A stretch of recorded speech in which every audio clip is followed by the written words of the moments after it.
We've got the Nike Lebron 20, the Kyrie 8 Infinity. Which shoe is better? Let's find out.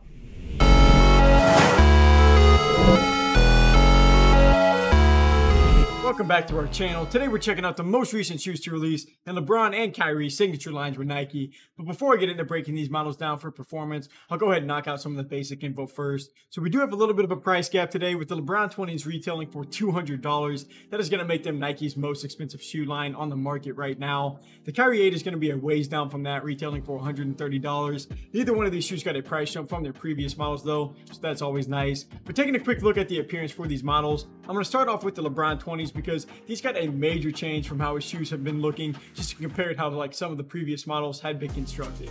So I mean, these just straight up, they don't look like a LeBron James shoe at all. Like, I mean, this is like a lower release than what we've seen LeBron's normally come out as. Nike's kind of known to drop LeBron's as more of a mid to like high top, and then circle back and release them in like a low variation if they choose to. That's kind of what they did with last year's model. But these are going to be just low from the jump. Personally, I like that. Then on the outer side of the upper, you're going to see two Nike swoosh logos kind of overlapping, and that gold swoosh logo kind of runs along the back side of the shoe and actually comes off of the model, kind of gives him that unfinished look, and I think that's super clean. Then on the inside of the upper is going to be a purple swoosh with some orange stitching kind of around that. And this is the first shoe in a while that has released in LeBron's line, but you actually can't see the cushioning units through the midsole. That's something I actually do kind of miss from his shoes, because they normally do have that look, but they did switch up a lot on this year's model, and that's just another spot where it's kind of easy to tell. And then on the tongue, you're going to see LeBron's signature with two X's kind of on there to mark out the number 20 for this year's model. Those X's are also going to show up at the bottom of the lacing system too. And then the last thing I'll touch down for this shoe is the heel.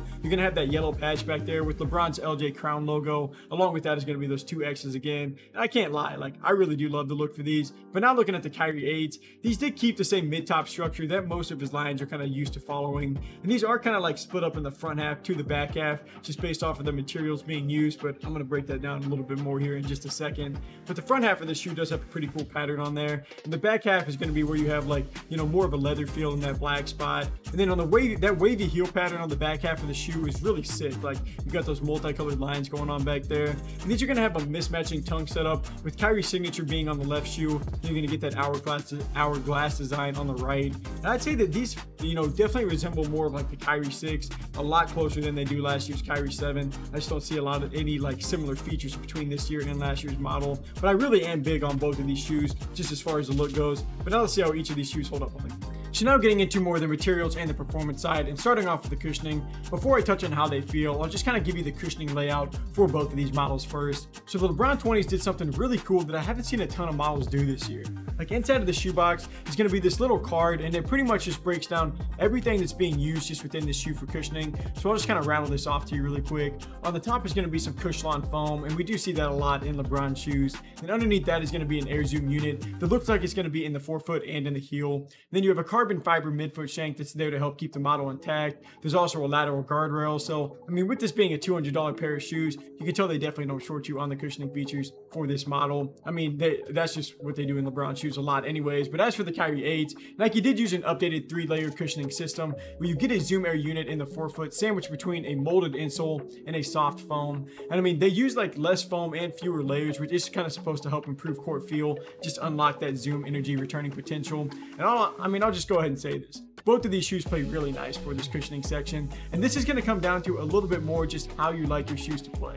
Like, the LeBron 20 is going to give you a more balanced setup. The foam is like really soft around your foot and in the collar. It's also going to be soft under your foot, just like in the footbed. And LeBron's also, they just like stuff a ton of cushioning features into his shoes, so I wasn't shocked that these were pretty much soft from the jump. And then so with the Kyrie 8s, like, I honestly didn't love the cushioning on the Kyrie 7. The Kyrie 8 feels really nice though. I mean, especially in the forefoot. Like, you get a really bouncy feel, and this is just a little bit more front loaded for the cushioning setup, but the heel doesn't feel bad at all. Like, some models that put a little extra spring in the forefoot, they tend to forget about the heel, but there's nothing to worry about that. Like, it's just for this Kyrie 8 model. So depending on if you like something that gives you a little extra juice, or if you like something that, you know, kind of feels the same in the front or in the back, that's basically how I would go about choosing just between these two shoes if you're looking at the cushioning alone and kind of leaving out everything else. But the last thing I'll touch on for cushioning is going to be our durometer reading. And the Kyrie 8 does have a slightly stiffer feel to the midsole, reading at 43. That's a few notches above the LeBron 20. Those were shown showing a 39.5,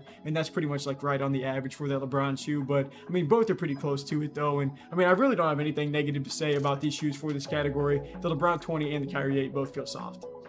For the materials and the support, both of these shoes actually did switch some things up from their previous models, especially with LeBron's line. So looking at the LeBron 20s first, like I said, these just don't even look like they came from the same shoe line. The LeBron 19s had a ton of moving pieces for this section, like a full-length inner sleeve, some overlays. You're not going to see that as much on the LeBron 20. Like the upper has more of a knit or a mesh feel that is noticeably more thin. Like last year's model had multiple layers kind of worked into that shoe. And that's one thing that made them so heavy. But I mean, with all the materials that didn't show up on this model to hurt the weight, it does mean that those same features won't be there to necessarily help with the support. And I mean, with this being a shoe on the lighter side, I was kind of hoping to see some more like extra support features added on to this shoe. You don't really get a ton of that. Like there's no outrigger on the LeBron 20, no midfoot bands, no overlays for the laces to feed through. All of that was there on last year's model.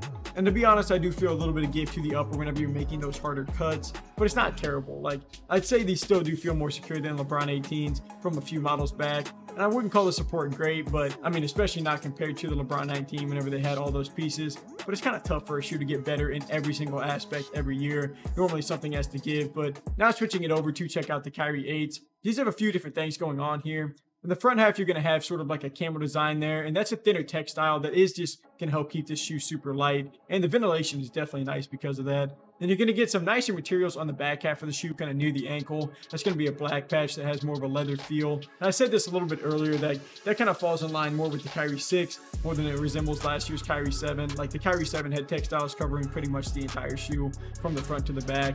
And the support's another highlight for this Kyrie 8 model for a few different reasons. Like the upper doesn't give on any of your harsh movements. Like these black straps actually run under the laces. And on the outside where like the black laces feed through, those are some black wings that are there to mark out a strap that's going to run behind your heel and just tighten your foot into the shoe. And it's also going to run forward around your toes and just pull your entire foot into the design. And the blue line on the toe box actually marks out where that strap like begins and ends. And Kyrie's line has always held up super well for the supports category. I mean, Kyrie 8s are going to continue on that trend. And they're super light too, especially for a mid-top shoe.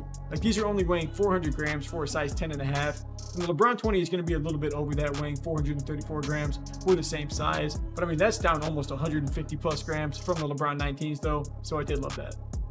To finish off with traction, both shoes switched up the setup from their previous models a little bit. So I'll just kind of give you a look at the patterns before I kind of talk about how they feel and play. So the Kyrie 8s have an edgy multi-directional tread pattern that is designed around how Kyrie cuts and jabs on the court. Just there to provide, traction precisely where it's needed. And then for the LeBron 20s, this is just going to be another random pattern that we do normally see from his line. Like they don't really dive into the details too much on it. But for the Kyrie 8s, the traction is pretty good. Like I wouldn't call this shoe sticky or anything like that, but the grip has been solid and consistent for the most part. I haven't been like sliding around in them or anything along those lines. I mean, that's normally what I'm doing in LeBron shoes. Like the LeBron 19s and the 18s, they just were not the greatest for traction.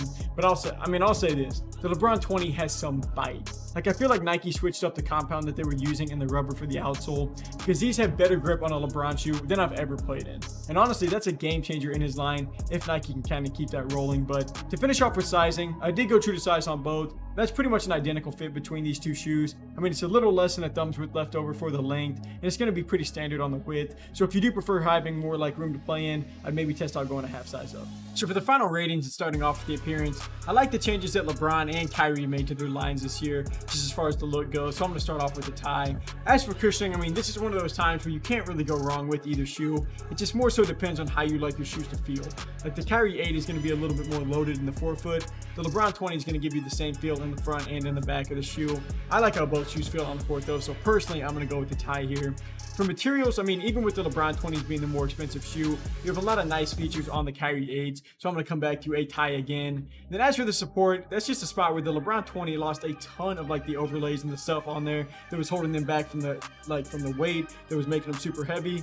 The problem is they were all pretty much support features that were taken off. So I mean, they aren't going to be nearly as secure as the LeBron 19s or as this year's Kyrie 8, which has like some midfoot straps and some nice overlays on there. So I'm going to go with the Kyrie 8 for that section. And then to finish off with traction, LeBron shoes don't win this category very often, but the LeBron 20 is going to win it this year. Like the traction has been a major plus on that shoe line. So as for the better shoe to hoop in, it's like this is one of the tougher ones out there. I'm gonna have to go with the tie here. Like, I'm really torn because the traction makes me want to lean towards the LeBron 20, but I do kind of prefer that top heavy cushioning setup on the Kyrie 8s. Plus they're a little bit more supportive, but I mean, both shoes are going to be great for performance. That's kind of what I want the main takeaway to be here. If you're someone who doesn't really struggle with support, or like, you know, really that's not normally an issue for you, I'd probably go with the LeBron 20 because they're definitely still super soft. If you want something that is a little bit more supportive, also has slightly less grip, maybe go with the Kyrie 8s. But if you have any other questions, just throw them down in the comments. I got you. Thank you guys for taking some time to watch. Feel free to drop a follow or subscribe if you like this video. And if you're interested in buying the Nike Kyrie 8 and you want to support our channel, just click the link here on screen, or we have links for both shoes down below or in our bio, so feel free to check that out. But until next review, I'm Landon from Shoewear. Peace.